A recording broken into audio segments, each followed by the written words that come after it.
아, 이 멜로디 다들 아시죠? 바로 베토벤의 엘리제를 위하여입니다. 아마 세상에서 제일 유명한 피아노 곡 중 하나일 거예요. 그런데 말이죠. 우리가 이렇게나 잘 아는 이 선율 속에 어마어마한 설계도가 숨겨져 있다면 어떠실 것 같으세요? 네, 오늘 저희가 바로 그 질문에 대한 답을 한번 찾아보려고 합니다. 전 세계 사람들이 사랑하는 이 곡에 도대체 뭐가 숨어 있다는 걸까요? 우리가 그냥 안다고만 생각했던 그 너머의 세계로 지금부터 같이 한번 들어가 보시죠. 그 정답은 바로 비밀 설계도입니다. 네, 맞아요. 우리가 맨날 듣던 그 단순한 멜로디 바로 밑에 정말 복잡하고 매혹적인 디자인이 마치 발견해달라고 기다리는 것처럼 숨어 있었던 거죠. 자, 그럼 이제부터 그 비밀을 한번 파헤쳐 볼까요? 저희는 이 곡을요, 아주 특별한 세 개의 렌즈를 가지고 들여다볼 거예요. 그러면서 그 숨겨진 구조를 하나씩 벗겨내 볼 겁니다. 그 세 가지 렌즈가 뭐냐면요. 바로 수학, 그리고 프랙탈, 마지막으로 카오스입니다.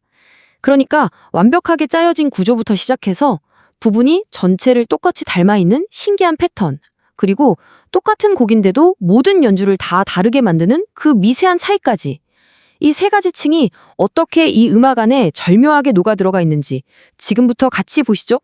자, 첫 번째 층부터 한번 가보겠습니다. 바로 수학적 설계도인데요. 와, 이 곡이 얼마나 철저하게 수학적인 기초 위에 서 있는지 아시면 진짜 깜짝 놀라실 거예요. 이 곡의 핵심 구조는 들어보셨을 수도 있는데 바로 A, B, A, 세도막 형식이에요. 이게 뭐냐면 처음에 우리한테 아주 익숙한 주제 A가 나오죠. 그러다가 잠시 새로운 분위기 B로 살짝 빠졌다가 다시 원래 주제인 A로 돌아오는 거예요. 이걸 수학 함수로 생각하면 되게 재밌어요. fx라는 함수에서 시작해서 gx라는 다른 함수로 갔다가 결국 다시 fx로 완벽하게 복귀하는 거죠. 하나의 완결된 시스템처럼요. 이게 바로 음악이 가진 대칭성의 정수라고 할 수 있습니다. 자, 여기 이 대칭적인 건물을 한번 보세요. 왼쪽이랑 오른쪽이 거울처럼 똑같고 뭔가 중심에서 밖으로 나갔다가 다시 돌아오는 것 같은 느낌을 주죠. 엘리제를 위하여의 ABA 구조가 바로 이거랑 똑같은 거예요. 잠시 다른 곳에 들렀다가 결국엔 가장 익숙한 그 시작점으로 돌아오면서 듣는 우리한테 안정감과 아, 이제 끝났구나 하는 완결성을 느끼게 해주는 거죠.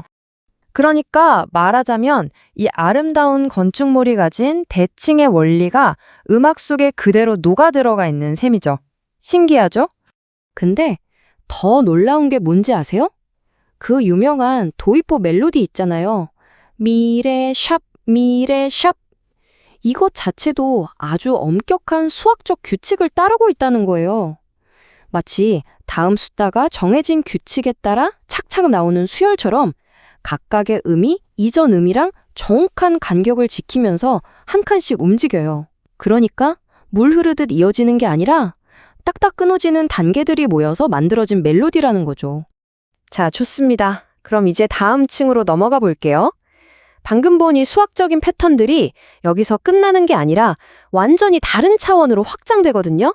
그게 뭐냐면 바로 자연에서 볼 수 있는 반복 패턴, 즉 프랙탈 구조입니다.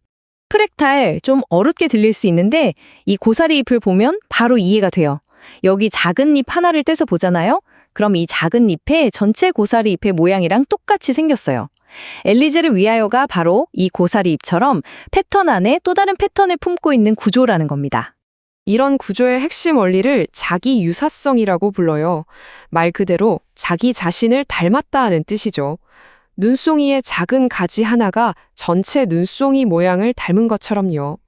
자, 이 자기 유사성이라는 개념 딱 기억해두고 다음을 보시면 엘리제를 위하여의 구조가 훨씬 더 명확하게 보일 겁니다. 바로 이 그림이 그 프랙탈 구조를 아주 잘 보여주고 있어요. 자, 피라미드 맨 아래부터 한번 볼까요? 몇 개의 음표가 모인 아주 작은 단위, 마디 수준의 패턴이 있죠. 이 작은 조각들이 모여서 중간층에 있는 ABA라는 섹션 구조를 만들어냅니다. 그리고 이 섹션들이 또 모여서 저 꼭대기에 있는 곡 전체에 거대한 감정의 흐름을 만들어내는 거예요. 진짜 놀랍지 않나요? 작은 부분이 전체를, 또 전체가 그 작은 부분을 고스란히 닮아 있는 거죠. 근데 이게 단순히 음표에만 적용되는 얘기가 아니에요. 우리가 음악을 들으면서 느끼는 감정선까지도 지배하거든요. 평온하다가 갑자기 긴장감이 고조됐다가 다시 싹 풀리는 이 감정의 패턴이 아주 작은 마디 안에서도 일어나고 곡 전체의 큰 흐름에서도 똑같이 반복돼요. 와, 그러니까 감정까지도 프랙탈 구조라는 거죠. 자, 드디어 마지막 층입니다. 지금까지 본 그 완벽한 설계도에 진짜 생명을 불어넣는 아주 역동적인 힘인데요. 바로 모든 음표 속에 숨어 있는 카오스입니다. 왜 똑같은 악보로 연주하는데 피아니스트마다 다 다르게 들릴까? 그 해답이 바로 여기에 있습니다. 우리 나비 효과라는 말 많이 쓰잖아요. 카오스 이론의 가장 상징적인 개념이죠. 아주 작은 시작점의 차이가 나중에는 예측도 못할 만큼 거대한 결과를 만들어내는 현상. 과연 이게 음악에서는 어떻게 나타날까요? 음악에서 그 나비의 날갯짓은요, 바로 연주자의 아주 미세한 선택들 하나하나예요. 예를 들면 페달을 아주 살짝 더 깊게 혹은 0.1초 늦게 밟는 거, 건반을 누르는 손가락 힘의 미세한 차이, 그리고 루바토라고 하죠. 일부러 템포를 살짝 밀고 당기는 그 찰나의 순간들. 바로 이런 눈에 보이지도 않는 작은 변수들이 모여서 매번 완전히 새로운 감동을 만들어내는 겁니다. 바로 이 지점이 핵심이에요. 보세요. 악보는 정해진 규칙, 그러니까 결정론적 시스템이라고 할 수 있어요. 누구에게나 똑같은 설계도를 주는 거랑 같죠? 하지만 연주는요? 그 완벽한 설계도 안에서 수많은 변수들이 만들어내는 예측 불가능한 비결정론적 결과물인 거예요. 완벽하게 짜인 설계도에 도저히 예측할 수 없는 생명력이 더해지는 것. 이게 바로 음악 속에 살아 숨쉬는 카오스의 본질입니다. 자, 그럼 이제 우리가 지금까지 탐험한 이 세 개의 층을 하나로 쫙 합쳐서 전체 그림을 한번 완성해 볼까요? 도대체 이 곡은 어떻게 하나의 살아있는 유기체처럼 작동하는 걸까요? 이렇게 딱 세 단계로 정리할 수 있을 것 같아요. 첫째, 아주 단단한 수학적 뼈대가 전체 구조를 딱 잡아주고요.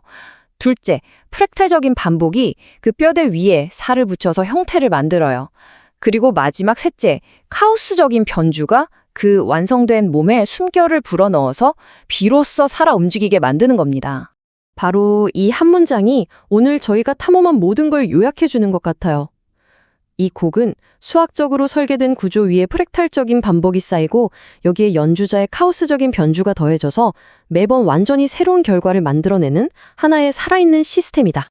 결국 엘리제를 위하여는 그냥 듣기 좋은 멜로디가 아니었던 거죠. 완벽한 질서와 예측 불가능한 무질서가 함께 춤을 추는 하나의 작은 세계였습니다. 그렇다면 마지막으로 이런 질문을 한번 던져보고 싶네요. 우리가 이 세상에서 아름답다고 느끼는 수많은 다른 것들, 그 안에는 또 어떤 놀라운 규칙들이 숨어 우리를 기다리고 있을까요?